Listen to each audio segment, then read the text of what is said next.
Have you ever just went and hunted a bourbon and whiskey? You finally find it, you're super excited, you go home, you pop that baby open, you pour it in the glass, you get ready to drink some of it, and it just lets you down? That's happened a few too many times. So I'm gonna give you my 6 most disappointing whiskeys of 2024. Let's go.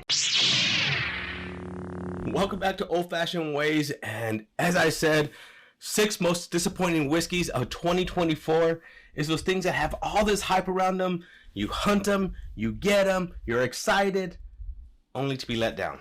All right, so here are my top 6. Starting with number 6. I think this one's not gonna have any controversy. I think this is most people most disappointing.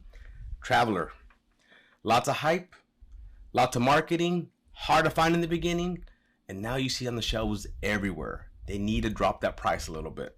But yes, there's a lot of it gone because I was trying to make old fashioned taste good with it, and I did a decent job. But this is my first number 6 disappointing whiskey of 2024. Now this next one is one that comes out every year, and it comes out as kind of a pair. They're paired together. So I'm calling this one Boom Shanks. Yep. Last year's was pretty good. I enjoyed last year's. So when I saw this one, I was able to pick up both of them pretty quickly early on. I was pretty excited. As you see, I've tasted them and haven't done much with them since. Hopefully, they aired out a little bit, got a little bit, opened up a little bit, maybe a little bit better now. But I was super disappointed with these. Always hard to get. I found them early, was pretty excited about that, and just didn't hit my palate this year. I've heard that from a few other people too. So number 5, Boom Shanks. This next one on my list is going to be a little controversial probably, but it is Cellar Age 2024. Last year's was super hard to find. I had to go on a whole journey to go get one and find one. And I really liked it. I thought it was, good on the palate and all that. This one, I did a blind with it against the last year's, and this one just came up short. You would think with an extra year, one under their belt, they'd be able to do a better, job with this one. And nope, this was my number 4 most disappointing whiskey of 2024. Next on this list is my most expensive one. Cool looking packaging, right? It is the Widow Jane Black Opus, aged 20 years.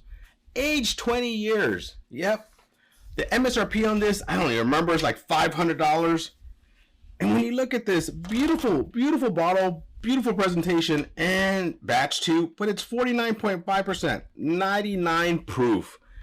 It was just too weak. Didn't last on the tongue. For something that's 20 years, you expect more from it. So I'm glad I didn't pay MSRP for this. I paid a lot less than that, but not a bottle I would be hunting, and not a bottle I would recommend anybody hunting, and not a bottle I go buy again.